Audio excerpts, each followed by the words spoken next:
ये समझना है कि प्रीलिम्स क्वालिफाइंग है, ठीक है। ये भाव अपने अंदर अच्छे से ले आइए। अब क्वालिफाइंग कहने का मतलब ये नहीं है कि आपको इस पे काम नहीं करना है या ये इंपॉर्टेंट नहीं रह गया है, ये इंपॉर्टेंट है, बट क्वालिफाइंग नेचर का होने का मतलब ये होता है आपको ये भी फैक्ट पता है कि इसके नंबर मेंस में नहीं जुड़ेंगे।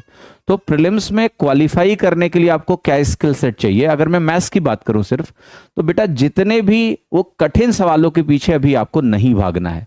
तो जो हार्ड क्वेश्चंस हैं, जो अभी यूट्यूब पर एक माहौल बनाया जाएगा ना हार्ड क्वेश्चंस, उनकी आपको जरूरत ही नहीं पड़ेगी क्वालिफाई करने के लिए, ठीक है।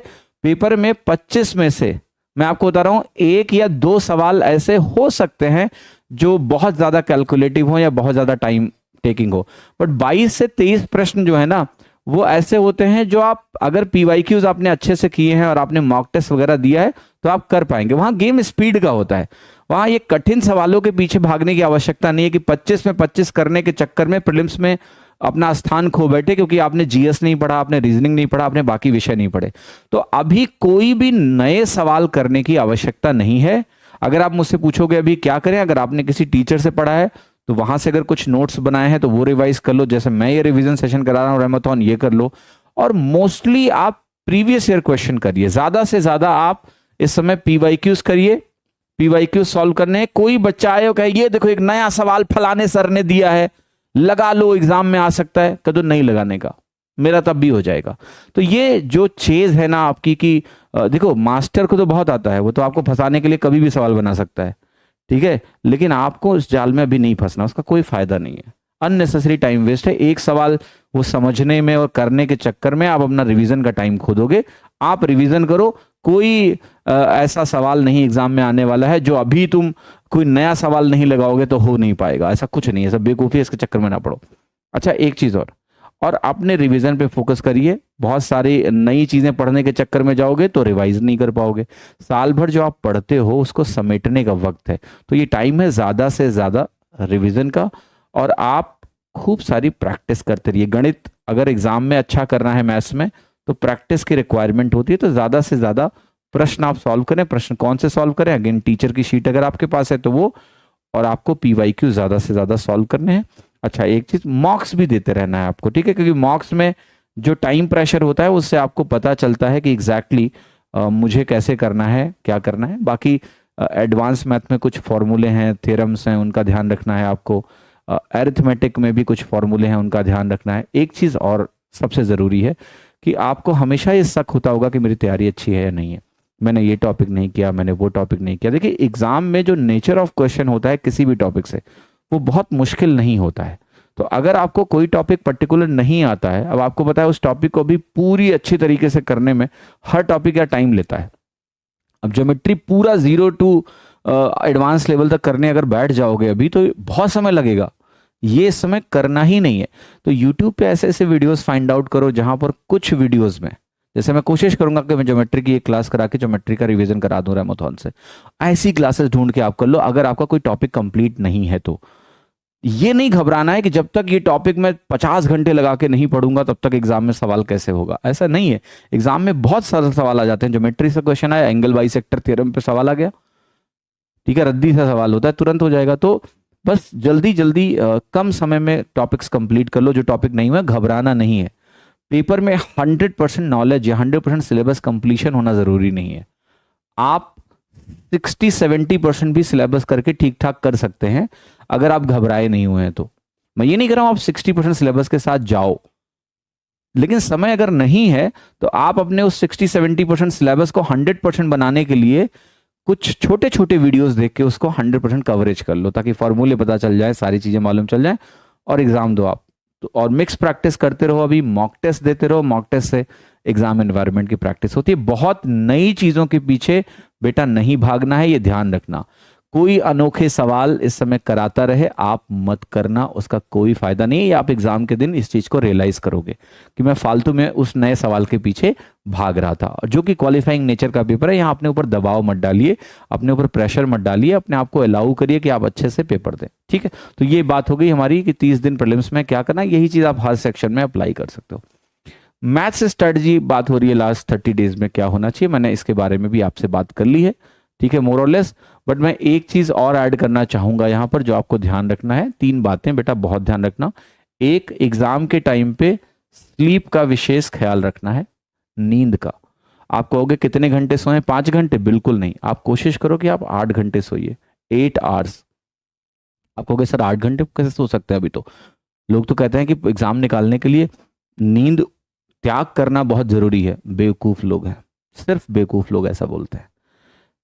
देखो, ये प्रोवन चीज है कि अगर आपकी नींद 8 घंटे की नींद आप ले रहे हो लट से, तो आपके जजमेंट अच्छे होते हैं, आपकी डिसीजन मेकिंग अच्छी होती है, आपका रिकॉल अच्छा होता है, आपकी मेमोरी रिकॉल की जरूरत है आपको एग्जाम में, आपको फैक्ट्स रिकॉल करने हैं। तो जब तक सिस्टम रिलैक्स्ड मोड में नहीं होगा, सिस्टम घबराया हुआ होगा, परेशान होगा, उत्तेजित होगा, आप एग्जाम में अच्छा नहीं कर पाओगे। इसलिए कोशिश करो कि 8 घंटे की नींद लो। ये नहीं कि 6 घंटे नींद लेके तुम बहुत झंडे गाड़ दोगे और 8 घंटे सो के, ऐसा कुछ नहीं होगा।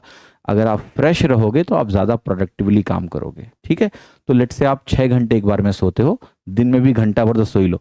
तो मैं मिनिमम की बात करोगे तो मैं 7 घंटे बोलूंगा, बट मैं चाहता हूं तुम 8 घंटे सो, राइट। और बाकी जो समय है उसका बेहतर इस्तेमाल करो, आप ज़्यादा बेहतर करोगे। सिस्टम को रिलैक्स रखोगे उतना ही बेहतर करोगे। अपने ऊपर अननेसेसरी दबाव बनाने से एग्जाम अच्छा नहीं होगा। 2 घंटे कम सोने से अगर आपको लगता है तुम झंडे गाड़ दोगे, ऐसा कुछ नहीं होगा, बल्कि ज्यादा टेंशन में रहोगे। आप 8 घंटे मजे से सोइए। नींद के लिए एक बात और बोलता हूं, नींद एक नेचुरल प्रोसेस है। नेचुरल प्रोसेस का मतलब होता है भगवान ने नींद जिम्मेदारी आपको दी नहीं है। आप बचपन में जब गर्भ में आते हो ना, तभी से आप सोते हो, ठीक है, अच्छा सोते हो। बच्चा भी सोता है, छोटा बच्चा, उसे तो दुनियादारी कुछ पता ही नहीं होती है। जो लोग बड़े हो जाते हैं उन्हें नींद की समस्या क्रिएट हो जाती है, क्योंकि आप सिस्टम में इंटरफेरेंस करते हो। जैसे नींद क्यों नहीं आती लोगों को? ओवर थिंकिंग, स्क्रीन पे लास्ट तक लगे रहोगे तो नींद कहां से आएगी? निगेटिविटी, तो नींद कहां से आएगी? ठीक है, अननेसेसरी दिन भर दूसरों की बातें सुनते रहोगे, अपने आप को वक्त ही नहीं दोगे, नींद नहीं आएगी। तो सिस्टम से छेड़छाड़ नहीं करोगे तो नींद अपने आप आती है। आप सोते नहीं हो, नींद अपने आप आती है। अगर आप अलाउ करोगे अपने आप को उस एनवायरनमेंट में, तो अपने आप सो जाओगे। कुछ चीजें मैं आपको रिकमेंड करूंगा जो आपको ध्यान रखना है अगर आपको अच्छी नींद लेनी है। तो वो है, आप अवॉइड करिए 1 आवर बिफोर बेड। जब आपको सोना हो उसके कम से कम 1 घंटे, मतलब आइडली 2 घंटे बोलते हैं, बट अगर आप ये 2 घंटे का रूल फॉलो ना कर पाए तो कम से कम 1 घंटे बेड पर जाने के पहले, सोने के पहले स्क्रीन त्याग दें। स्क्रीन का मतलब phone screen, laptop screen, whatever, इसको त्याग दो। आप क्या करना है, आपको नोट से पढ़ो। जो आपने नोट्स पढ़ाए हैं, बुक्स है, बुक से पढ़ो। फिजिकल बुक्स, फिजिकल नोट से पढ़िए, right. Do not use screens, इसका बहुत इंपैक्ट है, मैंने खुद ये चीज टेस्ट करी है। तो मैं तो अपने लिए कोशिश करता हूं कि मैं 2 घंटे का एक पीरियड रखूं, बट ऐसा हो नहीं पाता है मेरे लिए 2 घंटे। और मतलब बीच बीच में थोड़े टाइम के लिए मैं फोन चेक करना पड़ता है मुझे, कुछ जरूरी बात होती है तो। बट कोशिश करो कि 2 घंटे पहले आप पढ़ो, बट आप स्क्रीन से मत पढ़ो। ये एक चीज है। दूसरा, आप रोज मेडिटेशन करिए। आप कहोगे मेडिटेशन का मतलब सर आत्मा परमात्मा? नहीं, मेडिटेशन का मतलब ये होता है कि you just sit down and try to do nothing. Just nothing वाला स्टेट मेडिटेशन होता है कि आप कुछ फोर्स नहीं कर रहे हो अपने आप को। ध्यान लगाने के लिए खुद को मजबूर करना भी मेडिटेशन नहीं होता। It's like just sitting down, closing your eyes, let thoughts come and go, you become a watcher, you are someone who is watching. No judgement, no reactions, nothing you are trying to change. आपके जो दिमाग में thoughts आ रहे हैं उनको आने दो, जाने दो, आप उनको देख रहे हो, कोई जजमेंट नहीं, अच्छा बुरा what. This is what meditation is. It's about allow yourself to be who you are, but just become a watcher. आप कॉन्शियसली देखो चीजों को, बस कुछ रिएक्ट नहीं करना है, कुछ नहीं करना है। तो मेडिटेशन आप करो 30 मिनट्स, ये बहुत हेल्पफुल रहेगा आपके लिए। ठीक है, जब भी मैं कभी कभी ऐसा होता है जब मेरा भी सब कुछ डिस्टर्ब हो जाता है और मन बहुत तेज भागने लगता है, तो मेरे लिए हेल्पफुल है। मैं मेडिटेशन में रोज मेडिटेट नहीं करता हूँ, बट मैं करता हूँ जब मुझे लगता है कि दिमाग बहुत तेजी पेस से चलने लगा है, क्योंकि मैंने ओवर वर्क कर लिया है और अब थोड़ा सा इसको सिस्टम को रिलैक्स करने की नीड है, देन आई डू मेडिटेट। और इससे मुझे बहुत ज्यादा फायदा मिलता है। मैं कई बार सुबह बैठ के घंटे भर मेडिटेशन कर लेता हूँ, ठीक है, कई बार 1.5 घंटे भी कर लेता हूँ। ठीक है, मैं रोज वाला आदमी नहीं हूँ, बट हाँ मेरे को पता चलता है कि अब मेरे सिस्टम को थोड़ा ज़रूरत है, देन आई डू। मेरा गोल है कि मैं रोज मेडिटेट करूं, ठीक है। फ्यूचर में ज़रूर कोशिश करूंगा ऐसा करने की, ठीक है। दूसरा एक चीज़ और जो आपको ध्यान रखना है, स्लीप का तो चीज़ मैंने बता दिया कि इसका विशेष आपको ख्याल रखना है। एक चीज़ और करना है, सभी लोगों को एक नॉट टू डू लिस्ट बनाइए। नॉट टू डू लिस्ट का मतलब टू डू लिस्ट नहीं, not to do list. Not to do list का मतलब मैं बनाता हूं नॉट टू डू लिस्ट, मैं बनाता हूं और मुझे बहुत फायदा करता है, क्योंकि मैं स्पेसिफिकली जानता हूं कि मेरे एनर्जी ड्रेनर्स क्या है, मेरे टाइम ड्रेनर्स क्या है। मेरा टाइम ड्रेनर क्या है? ट्विटर। मैं कई बार ट्विटर पे लिखने लगता हूं और ट्विटर बहुत अच्छी चीज़ है, सीखने के लिए भी बहुत कुछ है, बहुत सही सही लोग हैं जो चीज़ें लिखते हैं। बट कई बार क्या होता है, वो आपके मेन वर्क में इंटरफेरेंस बन जाता है, ठीक है। तो ट्विटर हुआ, इंस्टाग्राम हुआ, सारे ऐप मेरे फ़ोन में, हटाया नहीं मैंने कुछ भी। यूट्यूब है, ठीक है। फेसबुक तो मैं यूज़ नहीं करता हूँ, but you can say Facebook है। व्हाट्सएप भी कई बार आप बार बार खोल के देखते हो, अननेसेसरीली टाइम वेस्ट करता है। तो मेरी जो नॉट टू डू लिस्ट है, उसमें जब मुझे स्पेसिफिक फोकस के लिए वक्त चाहिए होता है, तो मैं एक नॉट टू डू लिस्ट में ये मेंशन कर देता हूँ कि व्हाट्सएप खोलना मेरे लिए ज़रूरी है, काम के सिलसिले में खोलना ही पड़ता है। बट मैं नॉट टू डू लिस्ट ऐसे बना लेता हूँ कि फेसबुक चलो यूज़ ही नहीं करता हूँ, मैं एग्जाम्पल दे रहा हूँ, ट्विटर, इंस्टाग्राम, यूट्यूब और व्हाट्सएप एंड कॉल्स, मैं सब कुछ अवॉइड करूंगा टिल 1 PM। मैं हमेशा, देखो बेटा, बिल्कुल अवॉइड नहीं कर सकता क्योंकि मेरे काम का नेचर ही ऐसा है कि मुझे उन चीज़ों को देखना पड़ेगा, ठीक है। बट ऐसे होता है कि 1 बजे तक तो मैं नहीं करूंगा, ताकि मेरा जो प्रोडक्टिव टाइम 1 बजे तक है मैं उसमें नहीं। अब नॉट टू डू लिस्ट का फर्क क्या होता है, आपने अपने दिमाग को एक मैसेज दे दिया, और छोटे छोटे कार्डबोर्ड्स रखता हूं मैं, मतलब एक पेपर होता है छोटी साइज का, अभी आसपास होता तो मैं आपको दिखाता, उसमें लिख के रख देता हूं, टेबल पे रहता है मेरे। तो जब मैं सुबह आता हूं मॉर्निंग में रिव्यू करने के लिए कि आज मेरे को क्या करना है, मैं उस नॉट टू डू लिस्ट को सबसे पहले से उठा के देखता हूं, अच्छा ये काम मुझे नहीं करना है। सो और वो पेपर है, वो मोबाइल नहीं है, पेपर पे रखता हूँ चीज़ें मैं, कि मोबाइल में फर्स्ट हैंड ना उठा लूँ। तो मैंने देखा कि है मेरे पास, मैं I show it to you, वो उस तरह का आपके पास भी होगा। मतलब अभी आज ये खाली वाला दिखा रहा हूँ, ठीक है। तो ये खाली पेज है, इस पर मैं अपने नॉट टू डू लिस्ट लिख लेता हूँ कि क्या मुझे नहीं करना है। तो उसमें व्हाट्सएप हो गया, कितने बजे तक नहीं करना, मैं नहीं करता हूँ। तो वो दिमाग को एक एक्सटर्नल मैसेज होता है सुबह सुबह कि ये यार मैंने को नहीं करना है आज, ये कल रात को मैंने डिसाइड किया था, तो मैं रात को नॉट टू डू लिस्ट बना लेता हूँ कल की, एंड फिर वो चीज़ों पर मैं ध्यान नहीं देता हूँ, और इसका बहुत फायदा होता है।